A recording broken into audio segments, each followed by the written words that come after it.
Madam শুনতে পাচ্ছি। আচ্ছা, আজকে আমরা আমাদের অ্যান্টিমাইক্রোবিয়ালস এর নেক্সট টপিকস হচ্ছে topics number 15, item number 15, tetracycline and chloramphenicol. Tetracycline and chloramphenicol, এখন বর্তমানে টেট্রাসাইক্লিন এন্ড ক্লোরামফেনিকল ইউজটা খুব একটা বেশি না, কিন্তু আমাদের এই টেট্রাসাইক্লিন ক্লোরামফেনিকল খুব বেশি জানতে হবে। কেন জানতে হবে? টেট্রাসাইক্লিন হচ্ছে গিয়ে আমরা এখন বর্তমানে যেটা তোমাদের প্রফেশনাল এক্সামিনেশন হয় সেখানে দেখা যায় যে প্রায় একজন দুইজন বাদ দিয়ে টেট্রাসাইক্লিন নয়তো ক্লোরামফেনিকল ধরা হয়। ইনভ্যারিয়েবলি সবাইকে টেট্রাসাইক্লিন এন্ড ক্লোরামফেনিকলটা মোটামুটি ধরা হয়, কিন্তু টেট্রাসাইক্লিনের ইউজ এবং ক্লোরামফেনিকলের ইউজটা এখন নাওএডেজ এটা এখন অনেকটাই বলা যায় যে অনেকটাই কমে গেছে। হ্যাঁ, কিন্তু তোমাদের পরীক্ষার জন্য এটা জানতে হবে, খুব ইম্পর্টেন্ট দুটো ড্রাগ, এই দুটো ড্রাগ ছোট বেশি বড় না।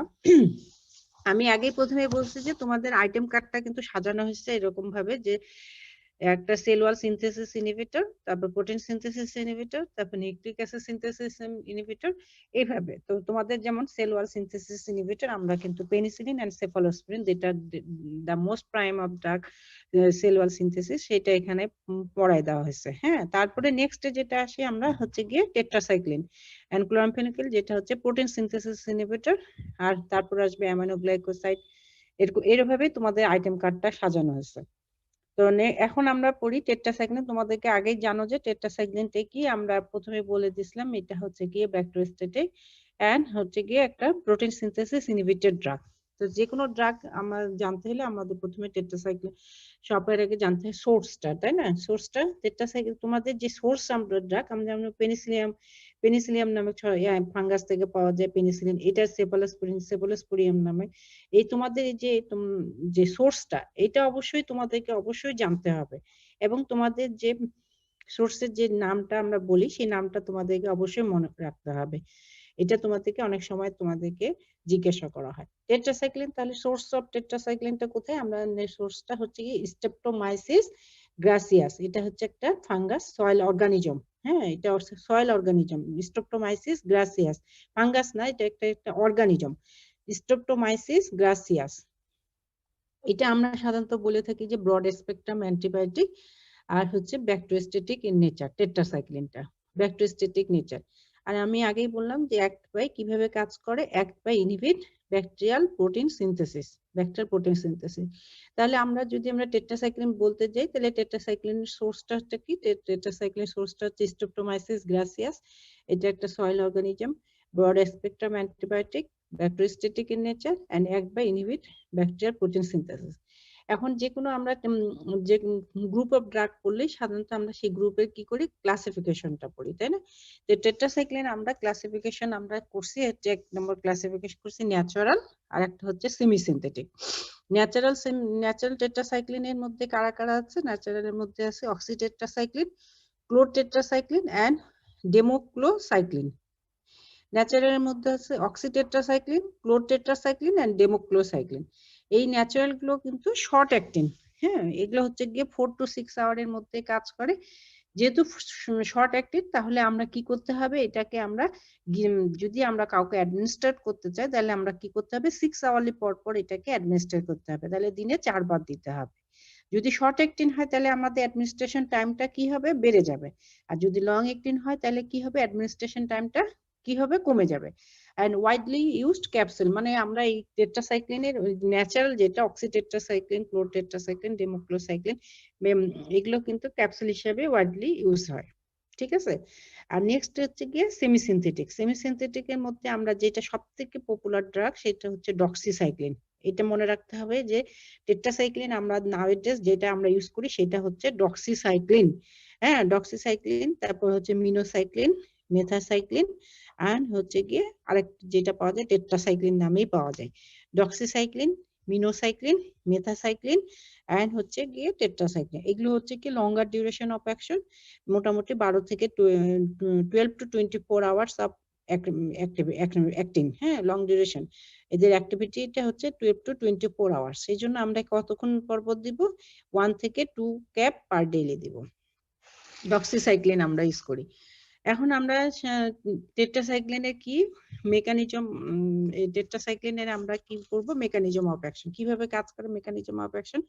আমি প্রথমে বলছি যে tetracycline are broad spectrum bacteriostatic antibiotic that inhibit protein synthesis by protein synthesis. তোমরা যদি কেউ কোনো কথা না বলতে পারো, শুধুমাত্র যদি বলো যে এটা প্রোটিন সিনথেসিস ইনহিবিটর, হ্যাঁ, এবং কত এস সাব ইউনিটকে ইনহিবিট করে, 30 এর সাব ইউনিটকে ইনহিবিট করে, এটা বললে এক কথায় তোমাদের 70% আনসার কাভার হয়ে যাবে। তাহলে tetracycline are broad spectrum bacteriostatic antibiotic that inhibit protein synthesis.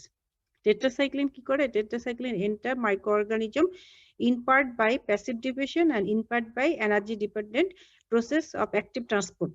Active ট্রান্সপোর্টের কিছুটা প্যাসিভ ডিভিশনের মাধ্যমে এন্টার করে, আর কিছুটা এনার্জি ডিপেন্ডেন্ট প্রসেসের মাধ্যমে, যেটা অ্যাক্টিভ ট্রান্সপোর্টের মাধ্যমে, ট্রান্সপোর্ট প্রসেসের মাধ্যমে সাসেপ্টেবল সেল, যেটা হচ্ছে মাইক্রোঅর্গানিজমের সেলে এন্টার করে কি করে, কনসেন্ট্রেট দ্য ড্রাগটা সেখানে কনসেন্ট্রেশন হয়। যখন once inside the cell tetracycline bind reversibly, এখানে একটা কথা আসছে যে রিভার্সিবলি, এই যে এই কথাটা মনে রাখতে হবে, tetracycline bind reversibly to the 38 subunit of the bacterial ribosome. Bacterial রাইবোজোমে 38 সাবইউনিটের ব্যাকটেরিয়াল রাইবোজোমে 38 সাবইউনিট এটা বাইন্ড করে, blocking the binding of amino acid transfer RNA to the acceptor site to the messenger RNA. This prevent addition of amino acid to the growing peptide. এইভাবে তারা কি করে যে অ্যামাইনো অ্যাসিড একটার সাথে একটা যুক্ত হয়ে যে গ্রোয়িং পেপটাইড তৈরি হয়, সেই গ্রোয়িং পেপটাইডটাকে হতে বাধা দেয়। তাইলে এটা কি করে, tetracycline bind reversibly to the 38 subunit of the bacterial ribosome, blocking the binding of amino acid transfer RNA to the acceptor site on the messenger RNA ribosome complex. This prevent addition of amino acid to the growing peptide. এইভাবে growing পেপটাইডের amino acid যুক্ত হতে prevent করে।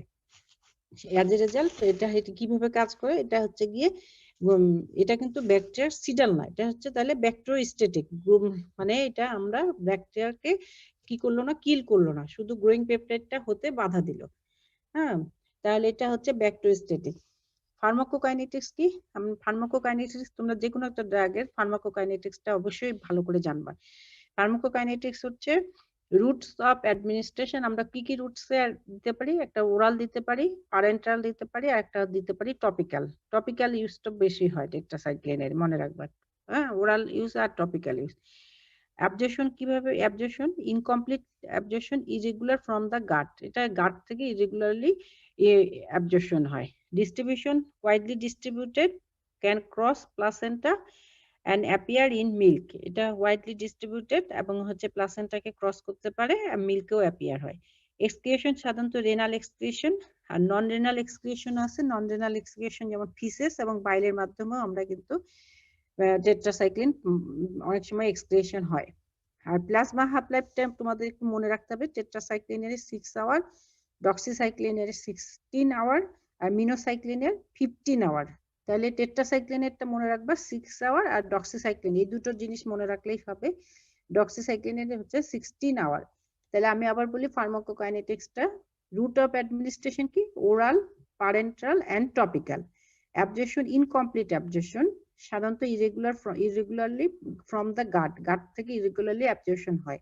আর distribution হচ্ছে widely distributed, can cross placenta, appear in milk. এইটা তোমাদেরকে একটু জানতে হবে যে can cross placenta and appear in milk, এটা বলার উদ্দেশ্য আমি পরে তোমাদেরকে জানাবো। এক্সক্রিয়েশন হচ্ছে রেনাল এক্সক্রিয়েশন আর non renal excretion. Non renal excretion সাধারণত ফিসেস এন্ড বাইলের মাধ্যমে যায়। আর প্লাজমা হাফ লাইফ হচ্ছে টেট্রাসাইক্লিনের 6 আওয়ার আর হচ্ছে ডক্সিসাইক্লিনের 16 আওয়ার। তোমাদেরকে টেট্রাসাইক্লিনের সব থেকে বেশি যেটা জানতে হবে সেটা হচ্ছে ইন্ডিকেশন। এটা হচ্ছে কি টেট্রাসাইক্লিনের ইন্ডিকেশন সবাই খুব পছন্দ করে, কেন জানি ইন্ডিকেশনটা, টেট্রাসাইক্লিন আর ক্লোরফেনিকের ইন্ডিকেশন যদিও ইয়ে করা হয় না, তারপরেও টেট্রাসাইক্লিন যেগুলো হচ্ছে আমাদের নন স্পেসিফিক, অনেক সময় ফিভার হয়, সেগুলোকে আমরা যেটা আলাদা মাইকোপ্লাজমা বা হচ্ছে গেরিকেটশিয়া চিন্তা করি, তখন আমরা টেট্রাসাইক্লিনটাকে খুব বেশি প্রেফার করি। সেই জন্য টেট্রাসাইক্লিন ইন্ডিকেশনটা আমাদেরকে অবশ্যই জানতে হবে। টেট্রাসাইক্লিন আমাদের first choice, drug of first choice in rickettsial infection. Rickettsial infection যেমন হচ্ছে রিকেটশিয়াল ইনফেকশন কিভাবে ম্যানিফেস্টেড হতে পারে, as a Q fever, typhus fever and relapsing fever. হ্যাঁ, তাহলে রিকেটশিয়াল ইনফেকশনে আমরা হচ্ছে ড্রাগ অফ ফার্স্ট চয়েস কোথায়, রিকেটশিয়াল ইনফেকশন, যেমন হচ্ছে Q fever, typhus fever and হচ্ছে relapsing fever. Typhus, not typhoid কিন্তু, হ্যাঁ টাইফাস। রিকেটশিয়াল ইনফেকশন দ্বারা হয় Q fever, typhus fever and relapsing fever. তারপর drug of choice in mycoplasmal infection, যেমন হচ্ছে মাইকোপ্লাজমা নিউমোনি। যদি মাইকোপ্লাজমা নিউমোনিয়া, আমরা যদি অ্যাটিপিক্যাল নিউমোনিয়া চিন্তা করব যখন মাইকোপ্লাজমা দ্বারা হবে, সেই ক্ষেত্রেও আমরা কিন্তু টেট্রাসাইক্লিন আমরা দিতে পারি। তারপর 3 নম্বর হচ্ছে ক্লামাইডিয়াল ইনফেকশন, যেমন হচ্ছে psittacosis, trachoma and pelvic inflammatory disease, lymphogranuloma ভিনেরাম।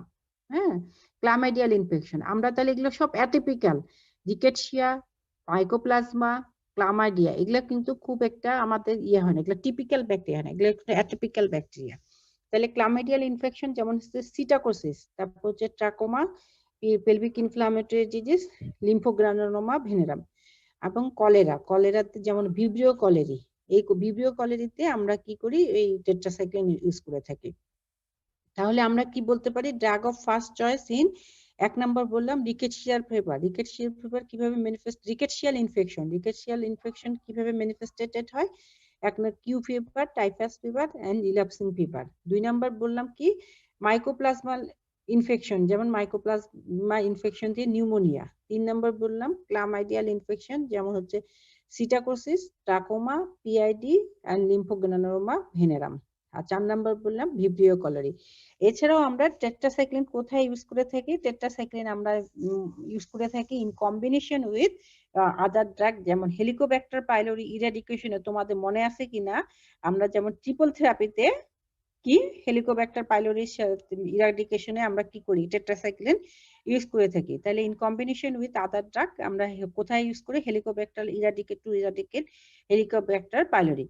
তারপর কম্বিনেশন উইথ আদার অ্যান্টিবায়োটিক, আমরা যদি অন্যান্য অ্যান্টিবায়োটিকের সাথে ইউজ করি, যেমন প্লেগ, টলোরিমিয়া, ব্রুসেলোসিস, এগুলোতে আমরা কি করি, কম্বিনেশন আদার অ্যান্টিবায়োটিকের সাথে কম্বিনেশন করে দিতে পারি। যেমন প্লেগ, শুধু প্লেগে আমরা কিন্তু টেট্রাসাইক্লিন ইউজ করি না, অন্যান্য অ্যান্টিবায়োটিকে আদার অ্যান্টিবায়োটিক যোগ করে বা অ্যাড করে সেটাতে আমরা ইয়ে করি, যেমন প্লেগ, টলেরিমিয়া, ব্রুসেলোসিস। তারপরে আবার আরেকটা ইউজ করা হয় প্রোফাইল্যাক্সিস ইন প্রোটোজোয়াল ইনফেকশন, যেমন প্লাজমোডিয়াম ফ্যালসিপারাম। প্লাজমোডিয়াম ফ্যালসিপারামে আমরা প্রোফাইল্যাক্সিস হিসেবে ইউজ করে থাকি। এছাড়াও আমরা কোথাও ইউজ করি আদার ইউজের মধ্যে অ্যাকনি, দেখা যায় যে অ্যাকনিতে আমরা ডক্সিসাইক্লিন খুব বেশি ইউজ করা হয়, অ্যাকনি। তারপর টেট্রাসাইক্লিন অয়েন্টমেন্ট পাওয়া যায়, অ্যাকনিতে করা হয়, টেট্রাসাইক্লিন অয়েন্টমেন্ট ইউজ করা হয়।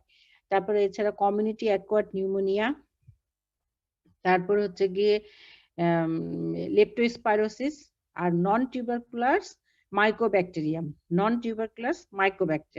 তাহলে আমাদেরকে মেইন কথা যেটা মনে রাখতে হবে সেটা হচ্ছে গিয়ে 1 নম্বর ড্রাগ অফ চয়েস হচ্ছে rickettsial infection as a Q fever, typhus fever, relapsing fever. 2 নম্বরে আমরা বললাম কোথায়, ক্লামাইডিয়াল মাইকোপ্লাজমাল নিউমোনি। 3 নম্বর বললাম ক্লামাইডিয়াল ইনফেকশন, যেমন হচ্ছে psittacosis, trachoma, PID, lymphogranuloma venereum. আর 4 নম্বর বললাম আমরা ভিব্রিও কলেরি। আগে কলেরাতে খুব বেশি ভিব্রিও কলেরি দ্বারা আগে কলেরা হতো এবং সেখানে টেট্রাসাইক্লিন খুব বেশি ইউজ করা হতো। আর আমরা টেট্রাসাইক্লিন এছাড়া আমরা কম্বাইনেশন হিসেবে কোথায় দিতে পারি, Helicobacter pylori combine with other drug. তারপর কম্বাইনেশন উইথ আদার অ্যান্টিবায়োটিক, যেমন হচ্ছে প্লেগ, টলেরিমিয়া, ব্রুসেলোসিস। তারপর প্রোফাইল্যাক্সিস হিসেবে আমরা দিই আমরা ইন প্রোটোজোয়াল ইনফেকশন, যেমন হচ্ছে প্লাজমোডিয়াম ফ্যালসিপারাম। এছাড়াও আমরা দিই acne, community acquired pneumonia, leptospirosis and non tuberculous mycobacterium. Tuberculous না কেন, নন টিউবারকুলাস মাইকোব্যাকটেরিয়ামে। তাহলে ইন্ডিকেশনটা বোঝা গেল, ঠিক আছে। এখন আমরা এই টেট্রাসাইক্লিন ইন্ডিকেশনটা খুব ইম্পর্টেন্ট, এটা তোমাদেরকে অবশ্যই ঝরঝরা মুখস্থ রাখতে হবে এবং এই 10-12টা ইন্ডিকেশন তোমাদেরকে একটার পর একটা করে সাজায় বলতে পারলে খুবই ভালো। হ্যাঁ, টেট্রাসাইক্লিন ইন্ডিকেশন আর ক্লোরমফেনিকেটে ইন্ডিকেশন আর অ্যাডভার্স ইফেক্ট, এগুলো স্যাররা খুবই পছন্দ করে, আমি আবার বারবার করে বলতেছি। এখন হচ্ছে কি টেট্রাসাইক্লিনের অ্যাডভার্স ইফেক্টটা দেখো, যে 1 নম্বর অ্যাডভার্স ইফেক্ট, যে কোনো একটা ড্রাগের অ্যাডভার্স ইফেক্ট হিসেবে কি হয়, হাইপার সেনসিটিভিটি রিঅ্যাকশন হয়, যেমন হচ্ছে র্যাশ হতে পারে, ফিভার হতে পারে, এগুলো।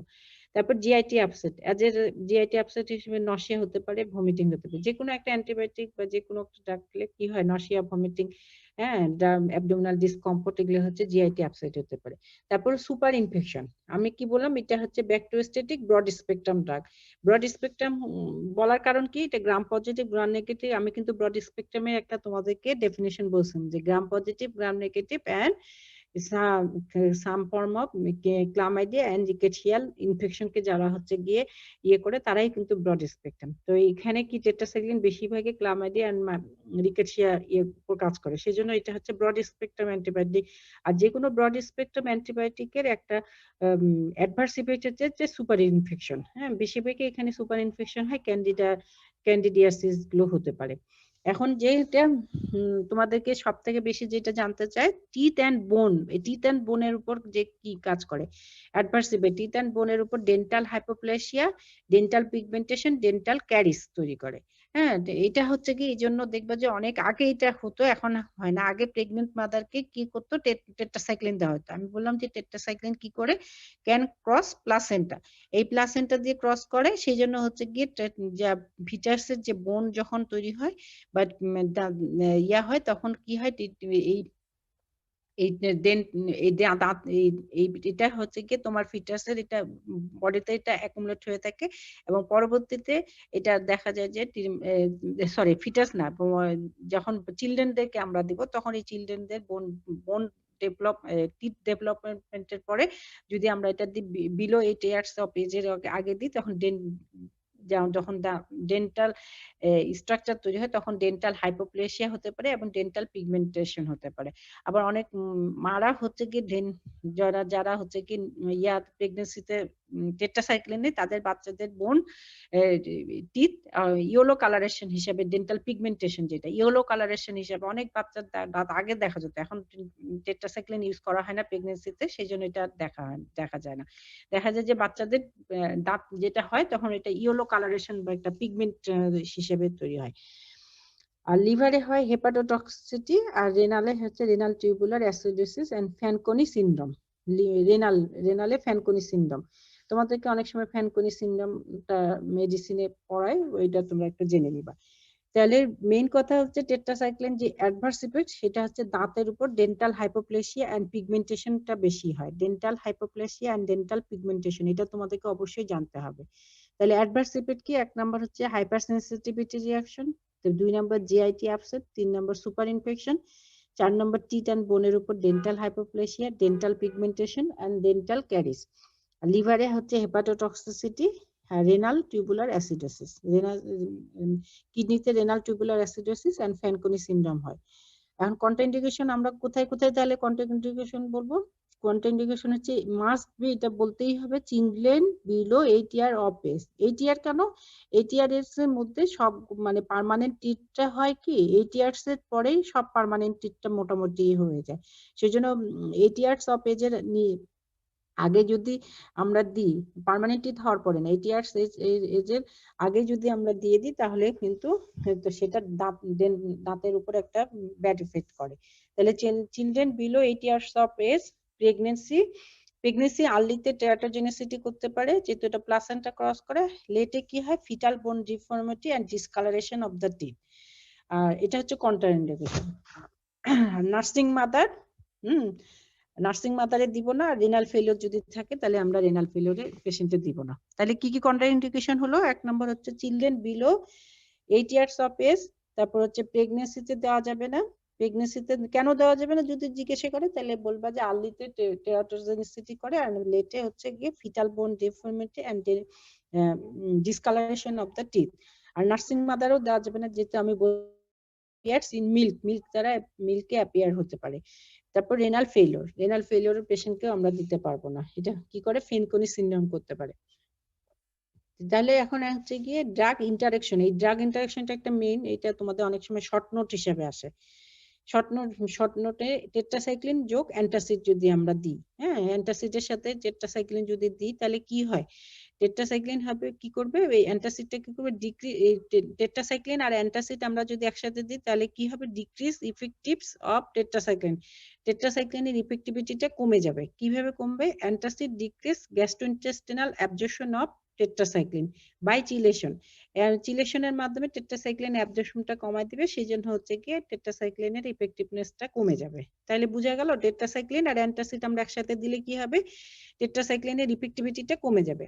আবার টেট্রাসাইক্লিন যোগ আয়রন, আয়রন যদি আমরা একসাথে দিই তাহলে কি হয়, এখানেও ডিক্রিজ ইফিকাসি অফ টেট্রাসাইক্লিন। কিভাবে, iron decrease absorption of tetracycline, এটাও আয়রন কি করে টেট্রাসাইক্লিনের ইফিকাসিটা কমায় দেয়, অ্যাবজর্পশনটা কমায় দেয়। এটা হচ্ছে তোমাদের টেট্রাসাইক্লিন। হ্যাঁ হ্যালো হ্যালো, এটা হচ্ছে তোমাদের, এগুলো হচ্ছে টেট্রাসাইক্লিন। এখন হচ্ছে আমরা পড়বো ক্লোরামফেনিকল।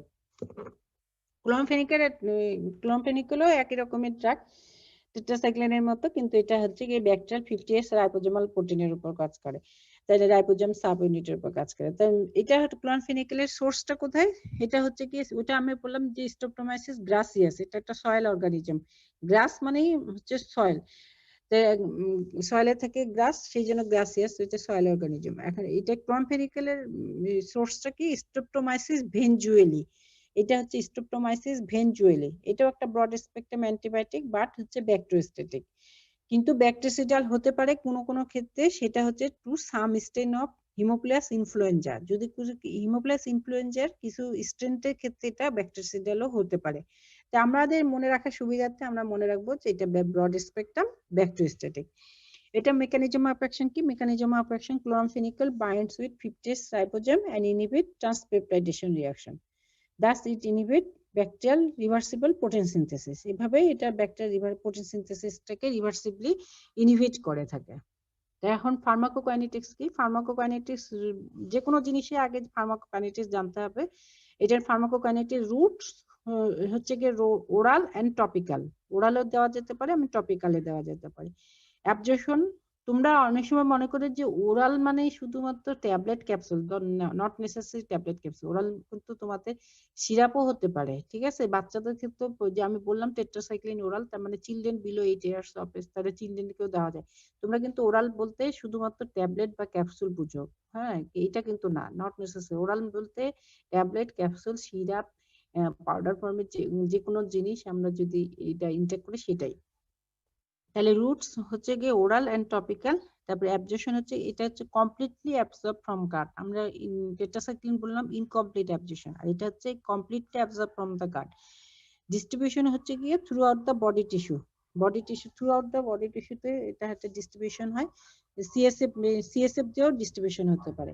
আর প্লাজমা হাফ লাইফ হচ্ছে 4 আওয়ার। এক্সক্রিয়েশন সাধারণত ইউরিন দ্বারা এক্সক্রিয়েশন হয়। এখন ইন্ডিকেশন, আমরা মেকানিজম অফ অ্যাকশন বলছি, ক্লোরামফেনিকের ইন্ডিকেশনটা তোমাদেরকে একটু ভালো করে জানতে হবে, যেহেতু ক্লোরামফেনিকল আমরা কিন্তু ইউজ করে থাকি কিছু কিছু ক্ষেত্রে। যেমন টাইফয়েড ফিভার, 1 নম্বর ইন্ডিকেশন আমরা যদি বলি typhoid fever, 2 number typhoid fever, paratyphoid fever, Rocky Mountain spotted fever, এগুলোতে আমরা কিন্তু টেট্রাসাইক্লিন ক্লোরামফেনিকল ইউজ করে থাকি। তাহলে কিসে কিসে আমরা দিয়ে থাকি, typhoid fever, parathyroid fever, Rocky Mountain spotted fever. এখান থেকে তোমাদের একটা কোশ্চেন আসে যে টাইফয়েড ফিভারে আমরা কি কি ড্রাগ অফ চয়েস কি কি, তোমাদেরকে enteric fever, drug of choice of enteric fever, এটা তোমাদেরকে পরে আমরা জানাবো। টাইফয়েড ফিভার, প্যারাথাইরয়েড ফিভার আর রকি মাউন্টেন স্পটেড ফিভার। 2 নম্বর ইন্ডিকেশন কি, ব্যাকটেরিয়াল মেনিনজাইটিস। ব্যাকটেরিয়াল মেনিনজাইটিসে আগে আমরা কিন্তু আগে ওয়ার্ডে যখন আমরা ইন্টার্নি করছি তখন কিন্তু ক্লোরামফেনিকল আমরা আছে দেখছি যে ব্যাকটেরিয়াল মেনিনজাইটিসে ক্লোরামফেনিকল খুব ইউজ করা হতো আদার ড্রাগের সাথে, কিন্তু এখন বর্তমানে ইউজ করা হয় না। তারপর 3 নাম্বার হচ্ছে সেপ্টিসিমিয়াতে, যেহেতু এটা ব্রড স্পেকট্রাম ড্রাগ, সেপ্টিসিমিয়া। আর এই টপিক্যাল ইউজটা বেশি হয় অকুলার ইনফেকশন, আই ইনফেকশন। তোমরা জানো যে ক্লোরামফেনিকল আমরা যখন কনজাংটিভাইটিস হয় তখন আমরা কি করি, কনজাংটিভাইটিস ব্যাকটেরিয়াল কনজাংটিভাইটিস হলে আমরা কি করি, এই ক্লোরামফেনিকল আই ড্রপ বা আই অয়েন্টমেন্ট ইউজ করে থাকি। আর অকুলার ইনফেকশনও আমাদের ইউজটা খুব বেশি হয়ে থাকে, সব থেকে বেশি ইউজ হয়ে থাকে টপিক্যালি ক্লোরামফেনিকলটা অকুলার এবং আই ইনফেকশনে বেশি ইউজ হয়ে থাকে। তাহলে আমরা ইন্ডিকেশন কোথায় কোথায় বললাম, typhoid fever, paratyphoid fever, Rocky Mountain, spotted fever, as a fever হিসেবে আমরা এগুলোতে দিই। 2 নম্বর বললাম ব্যাকটেরিয়াল মেনিনজাইটিস, 3 নম্বর সেপ্টিসেমিয়া, 4 নম্বর টপিক্যাল ইউজ হয় অকুলার ইনফেকশন এবং আই ইনফেকশন। এখন আমাদের অ্যাডভার্স ইফেক্ট, ক্লোরামফেনিকেলের তোমাদের ইন্ডিকেশনের থেকে অ্যাডভার্স ইফেক্টটা বেশি ধরে। অ্যাডভার্স ইফেক্ট হচ্ছে দুই ধরনের অ্যাডভার্স ইফেক্ট হচ্ছে, এক নম্বর হচ্ছে বোন ম্যারো ডিপ্রেশন। এক নম্বর অ্যাডভার্স ইফেক্ট হচ্ছে বোন ম্যারো ডিপ্রেশন। কেউ যদি একটা অ্যাডভার্স ইফেক্ট বলতে পারো সেটাই অনেক। Bone marrow depression, bone marrow depression দুই ধরনের হয়ে থাকে, একটা হচ্ছে ডোজ ডিপেন্ডেন্ট, একটা হচ্ছে ডোজ ইন্ডিপেন্ডেন্ট। হ্যাঁ, একটা হচ্ছে ডোজ ডিপেন্ডেন্ট। ডোজ ডিপেন্ডেন্ট মানে কি রিভার্সিবল, এটা হচ্ছে কি ডোজটাকে আমরা যদি ইয়ে করি তখন তাহলে এটা রিভার্স করে। যেমন হচ্ছে ডোজ ডিপেন্ডেন্ট হয় পেনসাইটোপেনিয়া, আর নট ডোজ রিলেটেড বা ডোজ ইন্ডিপেন্ডেন্ট যেটা ইরিভার্সিবল সেটা হচ্ছে ফিটাল অ্যাপ্লাস্টিক এনিমিয়া। তাহলে আমরা বোন ম্যারো ডিপ্রেশন দুই ধরনের হতে পারে, একটা হচ্ছে ডোজ ডিপেন্ডেন্ট সেটা হচ্ছে পেনসাইটোপেনিয়া বা রিভার্সিবল, আর একটা হচ্ছে নট ডোজ রিলেটেড বা ডোজ ইন্ডিপেন্ডেন্ট বলার থেকে এটাকে বলা হয়, এটা কি হয় এজ এ ম্যানিফেস্টেশন কি হয়, ফিটাল অ্যাপ্লাস্টিক এনিমিয়া। তাহলে 1 নম্বর অ্যাডভার্স ইফেক্ট হচ্ছে বোন ম্যারো ডিপ্রেশন, 2 নম্বর অ্যাডভার্স ইফেক্ট হচ্ছে হাইপার সেনসিটিভিটি রিঅ্যাকশন, যেমন হচ্ছে র্যাশ, ডার্ক ফিভার এগুলো। 3 নম্বর হচ্ছে সুপার ইনফেকশন, আর 4 নম্বর হচ্ছে grey baby syndrome. Grey baby syndrome, এটা একটা কথা মনে রাখবে, গ্রে বেবি সিনড্রোম, গ্রে মানে ধূসর, বেবি সিনড্রোম হয় এটা গ্রে বেবি সিনড্রোম। তাহলে অ্যাডভার্স ইফেক্ট, আরেকটা হচ্ছে পেরিফেরাল নিউরাইটিস। তাহলে 5টা অ্যাডভার্স ইফেক্ট মোটামুটি হয়। 1 নম্বর হচ্ছে বোন ম্যারো ডিপ্রেশন, 2 নম্বর হচ্ছে হাইপার সেনসিটিভিটি রিঅ্যাকশন, 3 নম্বর হচ্ছে সুপার ইনফেকশন, আর 4 নম্বর হচ্ছে গিয়ে গ্রে বেবি সিনড্রোম, 5 নম্বর হচ্ছে পেরিফেরাল নিউরাইটিস। আমরা বললাম যে বোন ম্যারো ডিপ্রেশন দুই ধরনের, একটা হচ্ছে ডোজ ইন্ডিপেন্ডেন্ট আর একটা ডোজ ডিপেন্ডেন্ট, একটা হচ্ছে ডোজ ইন্ডিপেন্ডেন্ট। ডোজ ইন্ডিপেন্ডেন্ট যেটা হচ্ছে প্যানসাইটোপেনিয়া, আর ডোজ ইন্ডিপেন্ডেন্ট সেটা হচ্ছে ফিটাল অ্যাপ্লাস্টিক এনিমিয়া। আর এখন হচ্ছে আমরা একটু গ্রে বেবি সিনড্রোম সম্পর্কে পড়বো। গ্রে বেবি সিনড্রোমটা অনেক সময় তোমাদের শর্ট নোট আসে। এটা হচ্ছে fetal chloramphenicol toxicity may develop in neonates, especially premature baby when they are exposed to excessive dose of the drug. তাহলে এটা ফিটাসে হয়, আমরা সাধারণত জানি যে ফিটাসে গ্রে বেবি সিনড্রোমটা হয়। Fetal chloromphenical toxicity may develop in neonates, especially premature baby when they are exposed to excessive dose of the drug. এটাকে বলা হয় grey baby syndrome. The illness usually begins 2 to 9 days after treatment is started. আমরা যদি কোনো foetus baby নিওনেটের আমরা যদি ক্লোরামফেনিকেল start করি তাহলে 2 থেকে 9 দিনের মধ্যে যদি এক্সেসিভ ডোজ হয় তাহলে সেক্ষেত্রে এই গ্রে বেবি সিনড্রোম হয়। এই গ্রে বেবি সিনড্রোমটা কি, একটা ফিটাল ক্লোরামফেনিকল টক্সিসিটি, এটা স্পেশালি যারা প্রিমেচুর বেবি থাকে তাদের ক্ষেত্রে এটা হয়ে থাকে।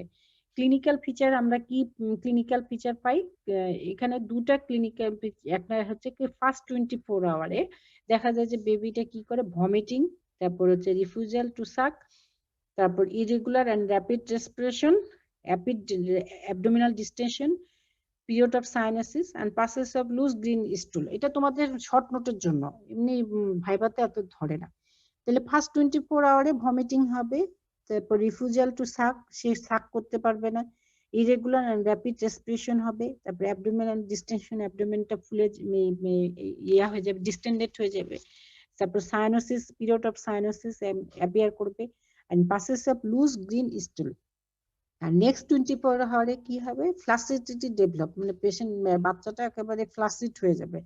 তারপর হাইপোথার্মিয়া, দেখা যাবে তার ইয়েটা টেম্পারেচার কমে গেছে, and turn to ashen grey colour হয়। এখন এটা কি কারণে হয়ে থাকে, এটা একটু তোমাদের কারণ মেকানিজম অফ অ্যাকশনটা, মেকানিজম অফ গ্রে বেবি সিনড্রোমটা কেন হয় সেটা ধরে।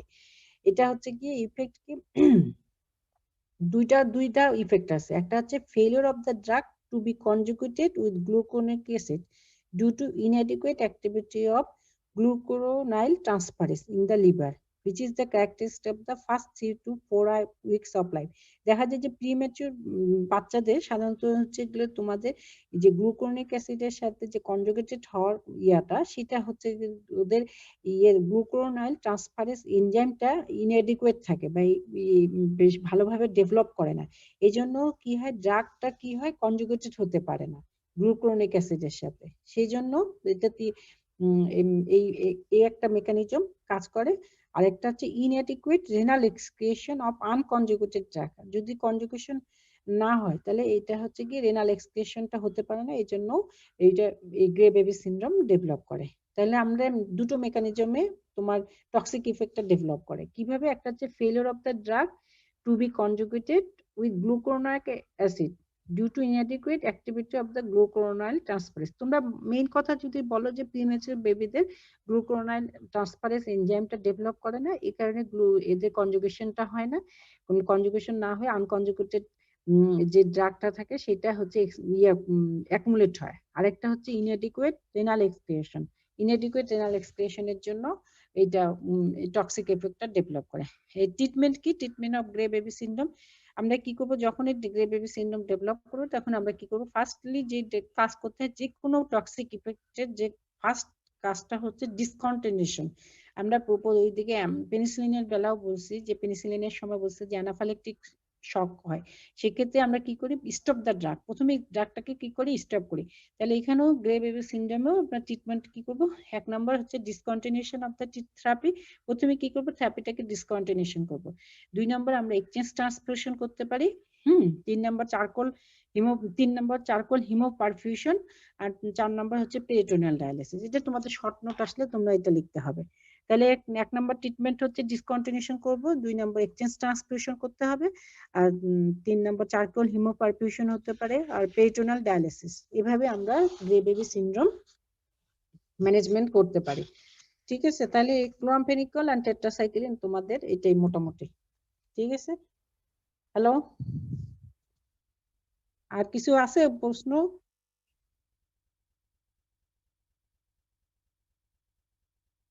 হ্যাঁ,